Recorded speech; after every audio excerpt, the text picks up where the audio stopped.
Hi Capricorn, welcome to your reading. If you're new to the channel, I do timeless readings, which means that whenever you find this video is when you're meant to hear the messages within it. And in case you subscribe, I upload my new videos for Cancer and Capricorn on Thursdays. Also, just as a heads up, the deck that I'm using today is called the Ludi Lescott Tarot. And as always, if you're interested in getting a personal reading, my information is in the description below. Also, I do just want to give you guys a little bit more insight as to how I shuffle. So sometimes the cards like to flip over in the deck. I do see them. However, I usually only take cards that jump out of the deck, like these ones have. And usually if they jump out in groups that are too big, I'll go ahead and put them back in and continue shuffling. But my main goal here is to get you guys roughly 8 or 9 cards, and then we can get started on your reading. So it looks like we have 3 cards already. I'm going to continue shuffling until we have roughly 5 or 6 more cards, and then we can get started.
All right, Capricorn, so it looks like we have your 8 cards. And I do just want to give you guys a quick reminder that in case you enjoyed the reading, or if it really resonates with you guys, the best way to let me know is by leaving a like or a comment. But it looks like your overall energy here is the 8 of Worlds, is the World card. I don't know where the 8 came from, actually. I wanted to say 8 of Wands for some particular reason. Perhaps it's because they both have the W in the name, or maybe I just saw the 4 of Wands card. But it feels like for some of you guys, communication might play a key role, which is why I said 8 of Wands. It kind of just like flew out of my mouth. But like I was saying here with the World card, the World is all about entering a new stage in your life. So it feels like now you're kind of learning to, you know, set the foundation for whatever it is that you're creating here. And for some of you guys, it might really have to do with other people, because I see this 2 of Wands, this 2 of Cups. For some reason, I keep saying Wands, even though there's only 1 card that is present of the Wands suit. So I think that for a lot of you guys, you might be really desiring that sort of like passion, the fiery drive and motivation. It feels like you kind of want a fire under your butt so you can move forward with passion and purpose and, you know, motivation. I feel like a lot of you might feel like you've been in a rut lately, and that is probably what this sort of World card is trying to signal here, is that you guys need to enter a new stage where you're able to really leave your impact on the world. It's really weird because I keep getting this this like thing that I was told once. So when I was like a teenager, you know, one of my teachers told me that as I get older, I'm going to find out that my actions impact more than people than just me. So I think that this is kind of the energy that you're finding yourself in, is that you're no longer affecting just you or your family or the people around you. You're affecting things on a global level, on a worldly level. So I think that right now is the time that you guys are trying to really leave your impact on the world and find out what it is that, you know, that really drives you. because I see the Nine of Cups in reverse with the Eight of Swords. And the Eight of Swords is a card all about being tied up. So I feel like you guys have really lost that motivation, have really lost sort of that passion, that drive to do things.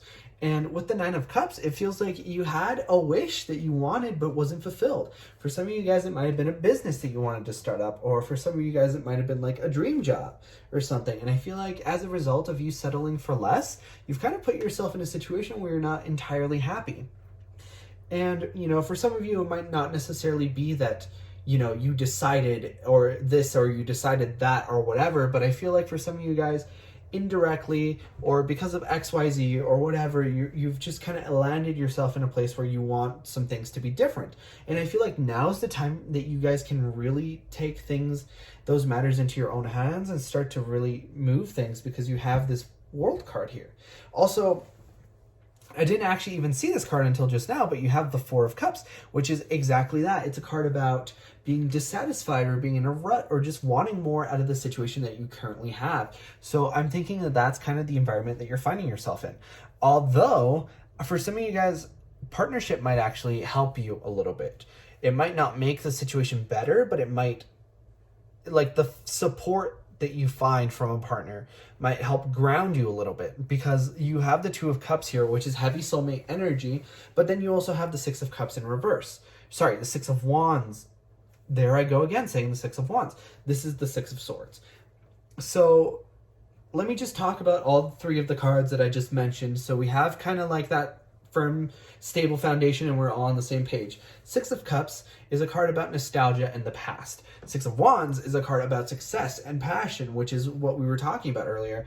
And then you have the Six of Swords in reverse, which is a card about leaving waters, sort of those rough waters, for calmer waters. So leaving a bad situation for the better. But because it's in reverse, it tells me like, this might not necessarily be the solution that you're looking for.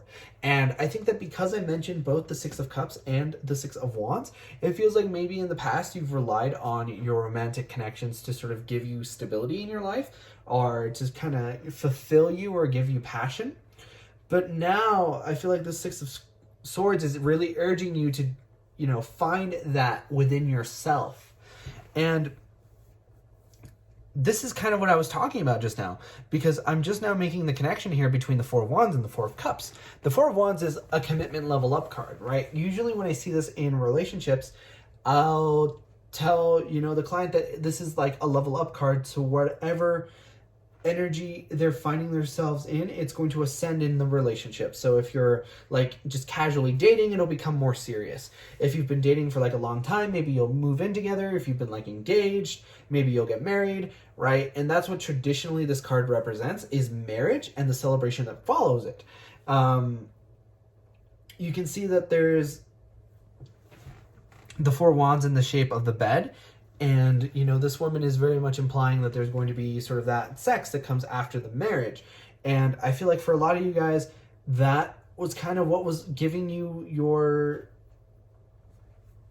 sort of drive in your life. But now you're kind of in a situation where you need to create this by yourself. You need to create your sort of drive and your motivation for yourself, because even though I see like some really positive cards here, like if we were talking strictly love, the Four of Wands, phenomenal card for love. The Two of Cups, amazing. Together, even better.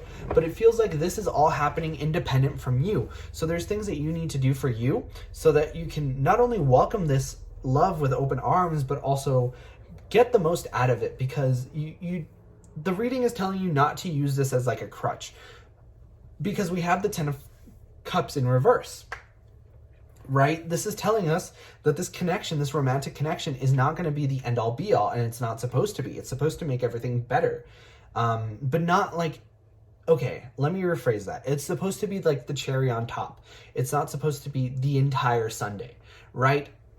So you need to find yourself in a place of happiness where you're no longer feeling so trapped, and you're ready to move forward. Because I feel like if you don't, you're going to feel like this Ten of Swords. And the Ten of Swords is a card about betrayal and devastation, and it almost feels like a betrayal to yourself. It feels like if you don't find sort of this wholeness within yourself and then find wholeness within the relationship, like you'll be doing yourself a disservice.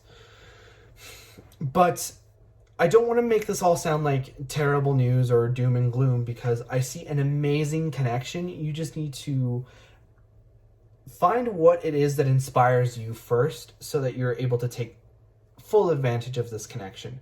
But that was your reading first time around, Capricorn. If you enjoyed, please leave a like or a comment, because it really helps out the channel. And I personally really love to know if these readings resonate with you guys. But like I said before, I upload many videos for Cancer and Capricorn on Thursdays. But in the meantime, you guys are more than welcome to watch any of my other timeless readings that I have up on the channel. And with that being said, I hope to see you guys next time for your next reading.